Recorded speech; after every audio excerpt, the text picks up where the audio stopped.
So we've talked about theology. I think we could stay there for forever, and hopefully we'll be having more of these conversations. And like I said, rallying the non-four chord worship music Christian musicians. But let's talk. Hold up, I want to turn off that. There we go, much better. You can still hear me, right? Mm-hmm. Beautiful. I want to talk about this EP. I want to talk about Worth It. I want to talk about, maybe we start with Worth It. I think I had it like Worth It. I wanted to see what you guys thought about the remix I did for you, and Strong Enough, and then what's going to be on the EP. So let's start. Worth It. What was the process? Because that was my kind of, the gateway drug. That was my gateway drug to Zoetic, Miss Emma, and Miss Kirsten. And I played it nonstop. My daughter knows it. My daughter, first time I played it. So this is something you put in that. I want you to write this down, because there's going to be a time that you're going to need this little encouragement. My daughter, when I play you guys, she's like, I like this. They're good. Awesome. That's awesome. Yeah. And she's my daughter. So she has, she has a lot of musical experience. She don't listen to musical garbage. Yeah, right. Exactly. I'm sure. Well, thank you. That's very kind. Yeah, she's 8, by the way. So, that's awesome. It's awesome. They're all, those kids are really honest. Got to start them young. Yeah. Yeah. So, Worth It. So the process for that. So basically the song that we released before Worth It was, I have to start there. So the song we released before Worth It was this song called The Other Way.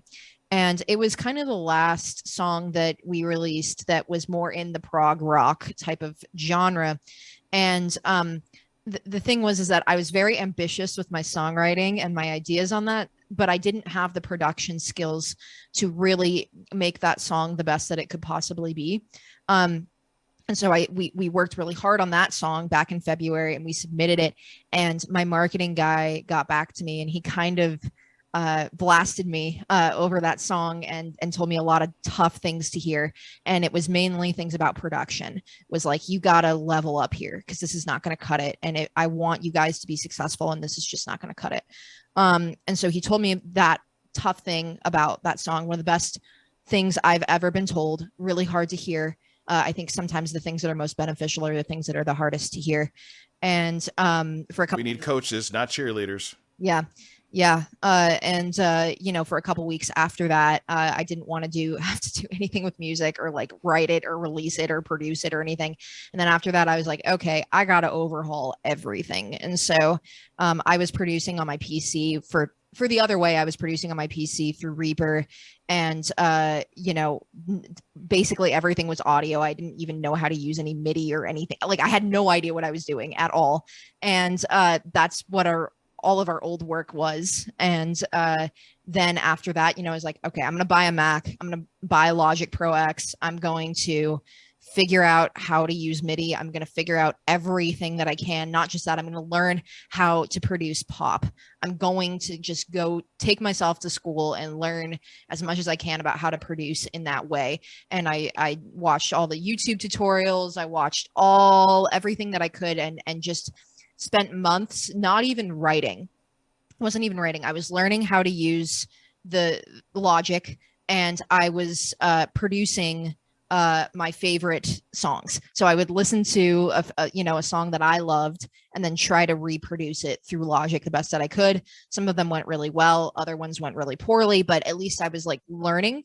So anyways, yeah, long story short, then finally in July, I was like, okay, I think I can bring my writing and these new production skills together, and try to do something.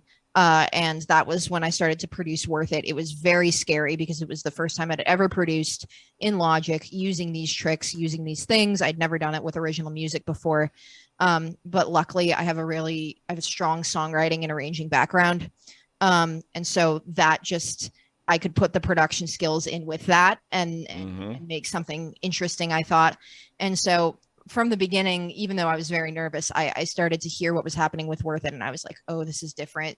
This is different than anything I've done before. And the other thing that I just noticed was that her voice just fit utterly perfectly with it. We'd only had one other song where we felt that was the case, which was our song Spark. where her voice fit really well in that genre. And Worth It was a similar experience, a very easy vocal recording experience, which was really awesome for that. And the lyrics came very easily too, which is really weird because, well, I might have Emma explain this a little bit, but we were both in a period where we were taking big risks and chances. I'll have her talk a little bit about that and how that works with the lyrics of Worth It. Here, I'll pass it over to her. Hello. So yeah, Worth It is about just following your calling. And that's something that I did. I was actually working as a behavior technician, so behavior therapist basically for kids with autism. And it was draining me to say the least. Every single day, like if we were going to record something at night, I would just come in and I would be like, I hate my job. I hate everything. It just doesn't feel like where I need to be.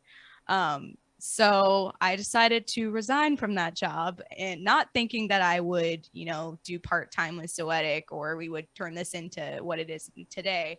But God had another plan. So I was searching for jobs. We were searching for jobs together. And then Kirsten decided to talk to my sister. And my sister was like, why don't you just hire her? Like, why are you not doing that? And so then Kirsten was like, okay. And then Kirsten talked to her parents and they said the same thing. And then we were just discussing it and we were both praying and just thinking about it. And so, yeah, I decided to go on part-time. We are making it work and it's been great ever since. It's great that we have the support of our parents and just family members. And yeah, it's been hard. I heard all the calling at times, but definitely worth it. I heard a quote last night. I can't remember what I was listening to. I'd have to go back. I can't remember if it was on YouTube or audio book, but it talked about you can have the praises of the world, but if you don't have the support of your family, it all rings hollow. Yeah. And I was like, man. Yeah. People just don't know. And there have been certain people like in our extended family or even in our immediate family that haven't always understood every single thing that we're doing either. And we've had to be able to push through despite that. Luckily, we do generally have the support of our immediate families. And my husband has been incredibly supportive as well behind the scenes. And so, yeah, but that was where that song came from. The song came from the risk that Emma took and the risk that I took, financial risk that I took to hire her part-time, and the risk that she took to start working for me part-time. Yeah. And that was substantial. That was really difficult for us. And so the lyrics, I wrote them technically, but they're lyrics that both of us really were feeling in that moment. And I think it's wonderful because those are lyrics that are very personal for us that came out of a specific time in our life. But again, they're also going to hopefully be evergreen as well in that. Oh, sis, let me tell you. Yeah. So, I don't think I fit your, what is it? Your demo or, your mark. Yeah. I don't fit your demo, I'm a 41-year-old Hispanic male, No, that is our exact demographic. Yeah, right. 41 Hispanic males. Specifically, Dominican. We are going after Dominican middle-aged men. We want to corner that market. If we can get 1% of that. So, but I have to tell you, that was it was the marriage of the lyrics with the progression in that vamp. Influence, you're worth it. All these things that I will cast them aside. I get emotional thinking about it. When I heard it, I went back and I got misty because I've lived that. Yeah. I've walked away from incredible opportunities, big deals. Yep.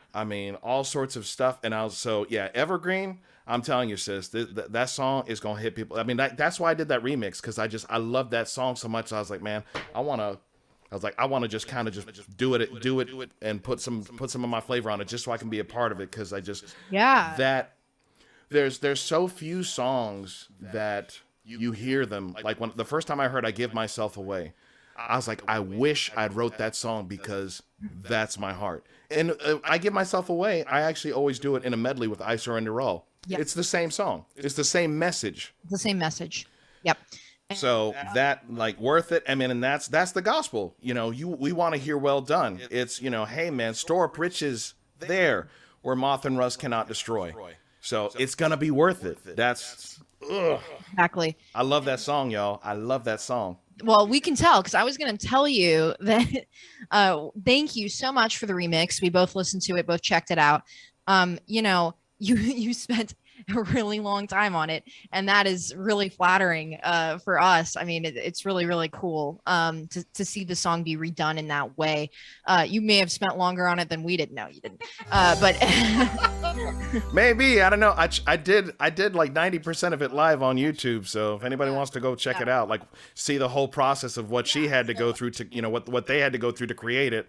And then I you know, I have a video online as well as my I'm not live producing it, but I'm going back through. Yeah. I remember you posted that. And was that on Instagram or is that on your YouTube channel? Well, that's on YouTube. There you go. For the next song, which we won't get into yet, but the next song that we're doing, we're gonna live stream it on Instagram and then put it on YouTube so that both audiences can listen to that. But yeah, I just wanted to say, like, thank you so much. Like, it's a huge gift to us. It's incredible. Like, we never would have thought that anybody would do something like that for our music. It's kind of surreal. And really, really appreciated. Like, I wanted to point out a few specific things, if I can see them on my screen, that I appreciated about it. Like, I thought the idea of well, I have specific timestamps, so people would have to go check it out at specific timestamps to really understand it. But I thought that you played with the chords in a way that I really enjoyed. There was like a bass line at like 2 minutes to 2 minutes and 4 seconds. It was over that tritone sub in the pre-chorus. And you did something really cool. Yeah.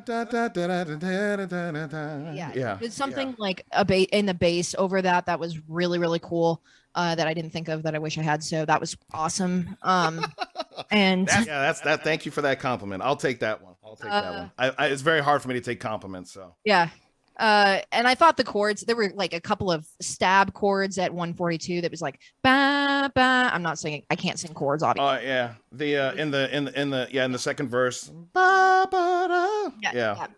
There were these like stab chords that I thought were really cool too. I'm a chord nerd, so I always ditto.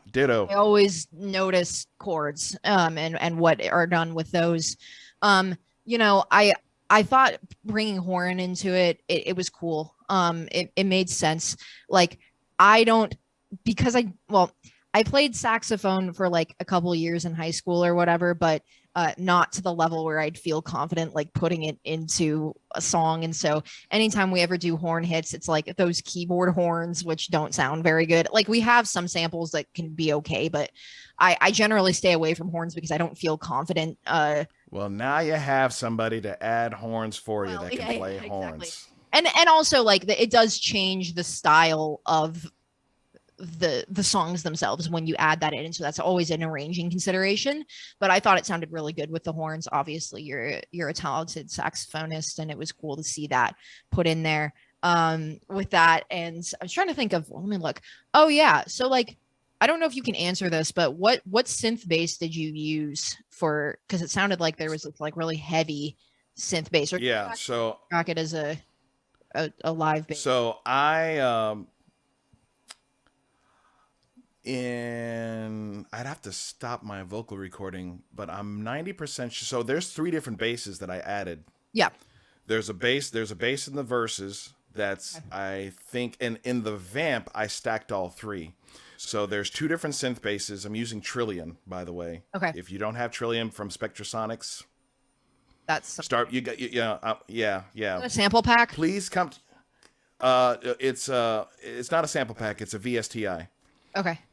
Oh yeah. Yeah. It's the same company that made Omnisphere, that made Keyscape.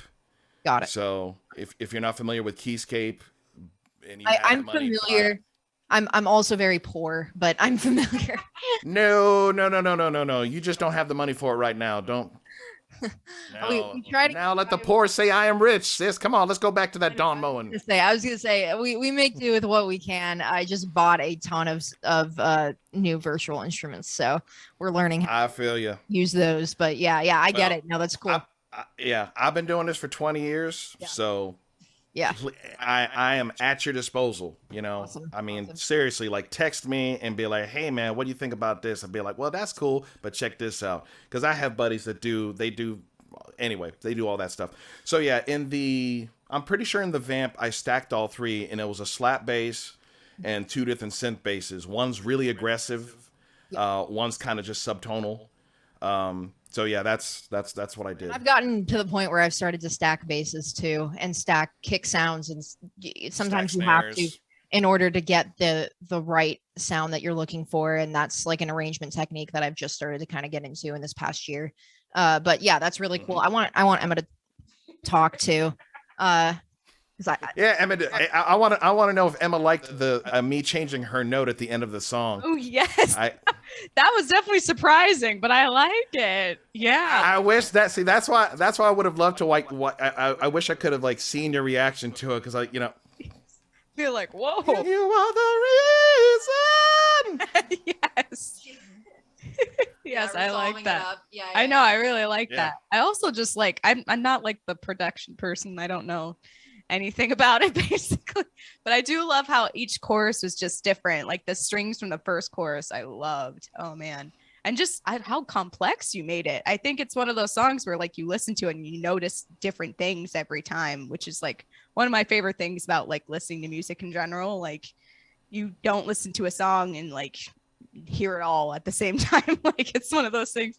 Yes, I love when songs do that, where you have to hear it over and over again to get like everything, and I love that. So yes, and you're an incredible saxophonist. Thank you. Very talented. Yeah, I thought about adding some BGVs, and then I just opted for the talk boxes. I'm like, well, she has BGVs on there. I don't want to bury, I don't want to. I was like, but talk box, I could do some of the stuff that I'm hearing. Yeah, you've inspired us, because we're going with a vocoder type sound in our new song. It's a very overpowering sound, so I'm trying to find a way to do it that doesn't overpower lead vocals or other instruments. But yeah, it was very cool to see that, and I was like, oh, I want to learn how to do that. So we don't have like a talk box, but we put her voice through like a keyboard vocoder type thing, and it sounds really cool. So yeah, thanks for the inspiration on that. And just thanks for doing it. It's really it's honoring to us. It's amazing. We're very grateful. Well, like I said, I'm a fan and a supporter. Thank you. Not just vocally, but monetarily. Yes, thank you for that. Yeah. Well, you want to sow into good ground, and you guys are good ground. So I'm expecting a harvest of souls. It's not about the connection. I was really the connection. I just want to be like just hey, look, to encourage and to help any way that I can, because I've been in the music business. I signed my first record deal. Well, I had two major deals in my 20s. I signed my first record deal right when I turned 30. First album went #1 on Billboard. I've had several stuff chart. I don't know if you guys ever looked into my bio and stuff, and I don't say that to wag my yeah. We had to look into a few of your songs to pick one to cover. So I checked that out at that point, and yeah. So but yeah, I sewed into you guys, because I was like, man, I know what it's like to be the guy, to be the person, figuring everything out on your own, because you don't have 10,000. Even with like my first deal, I actually turned down. It was funny, because I could have been in this whole group of emerging jazz artists about 12 years ago, if I signed this deal with Concord Jazz. But like the money that they offered, I was like, this is barely enough thing to cut the record. Like, I'm still gonna have to work. I was like, this doesn't make any sense. I'll just make the record myself. Right. Because I was already recording, so I'd already been recording for years at that point. Well, and I think we have to we have to look at this. I mean, going off of that, we have to look at this as a different time and a different business model than you Way big, yeah. before. And in that, you know, now we see this as, we try to frame it as a ministry, because that's what it is for us. It is our lives, it is our career, but it is a ministry.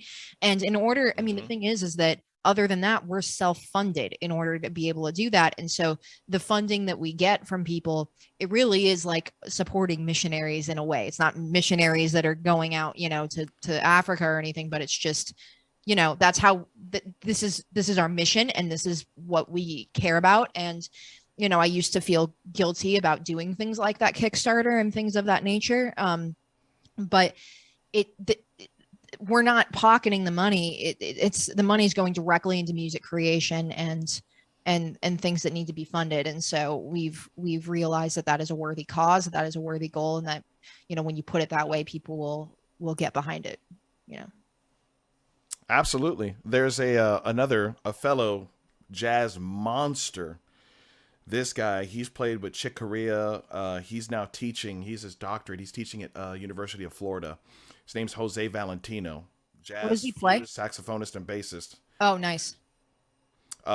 He is raised in the same denomination that I was, and his parents were missionaries. Mm-hmm. So with him being a musician, they dubbed him a musicianary. Oh, that's cool. And that's what he calls. That's what he calls himself. And I'm like, that's what I am adopting that. So adopt that, sisters. Yeah. You are musicianaries. We commission you in the name of the Father, the Son, and the Holy Ghost. Thank you. Sprinkle some water, do the full dunk, do it both, do all of it, and let's get to work. Awesome. So Strong Enough, and then the EP, because I know we're running out of time. How's the clock looking? Clock looking okay? I have no idea. We'll a little after 9. Yeah, we're good. Yeah. Okay. Yeah. So Strong Enough, and then the EP. So tell me where the Strong Enough thing came from. I love the video too, in like the Guitar Center, like dehumidified room thing. Very simple but clean, effective. Yeah. I love the arrangement. You know, that little bit of flamenco.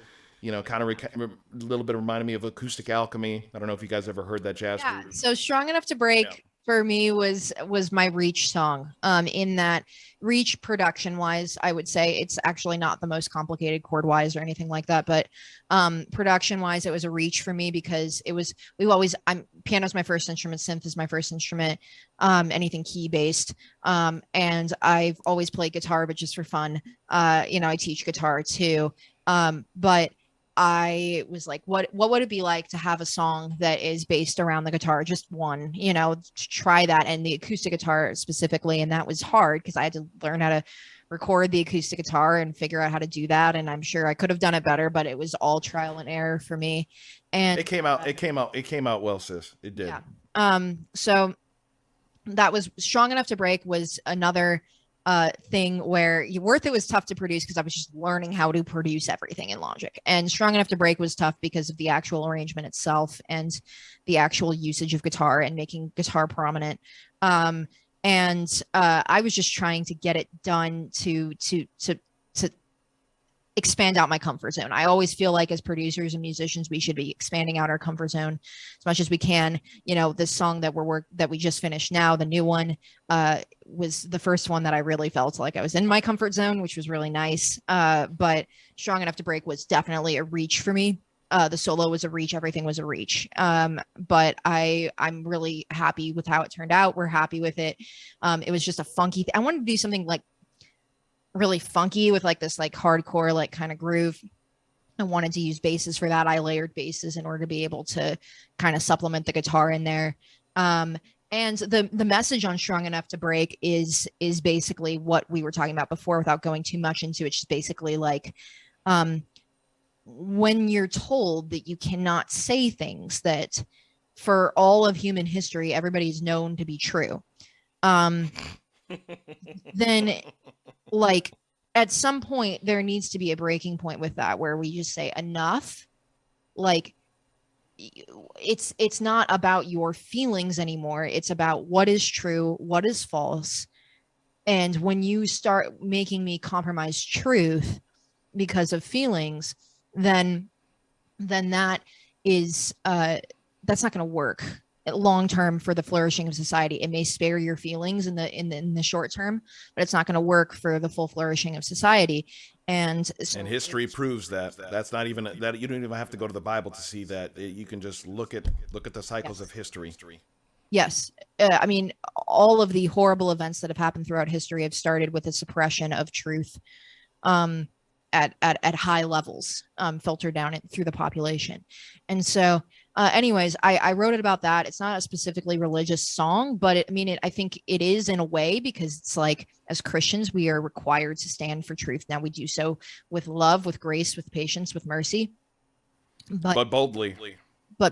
Yeah. And so that was what Strong Enough to Break was about. And by the way, our new EP, to tie it to the new EP more broadly, the new EP, I haven't finalized the title for it yet, but it's about courage and cowardice, and that might be the actual title of it, because that's what that sounds like a Keith Green song right there. Yeah, that's I don't have a song named that, but I think that might be the title.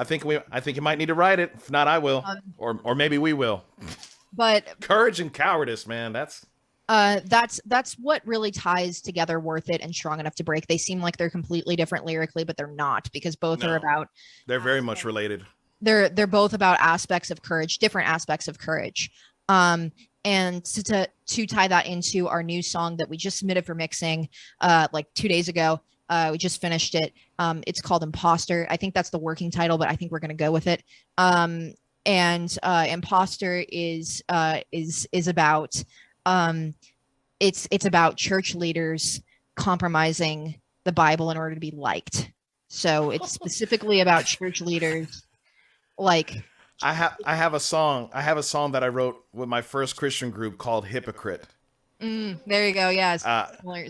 When when this song comes out, I'm gonna listen. Of course, I'm gonna listen to it. I always jump on. I'll try to listen to it everywhere just to help the numbers. The song will be very interesting because this song is very electronic based. It's dancey. It's Nice. It's very much that way. It's I would say a little bit more intensive than Worth It in terms of the groove and the beat and what's going on. It's faster in tempo, but it has this really hard hitting message on it.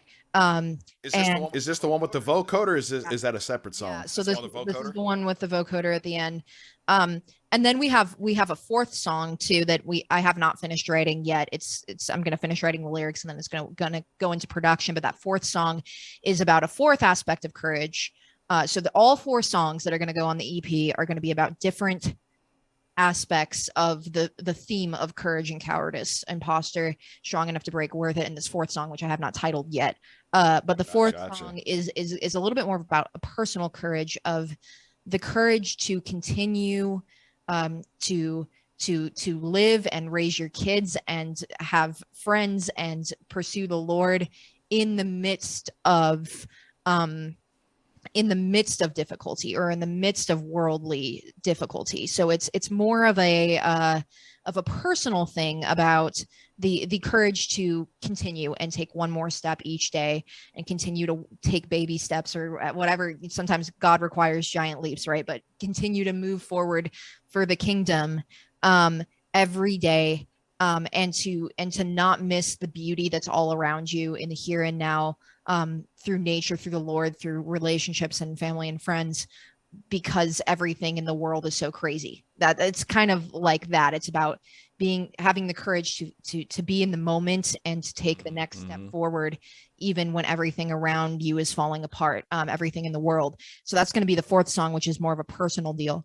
And so that's kind of how I've wanted to explore the topic, is just through all as from as many sides as I possibly can, I guess, is gotcha that topic.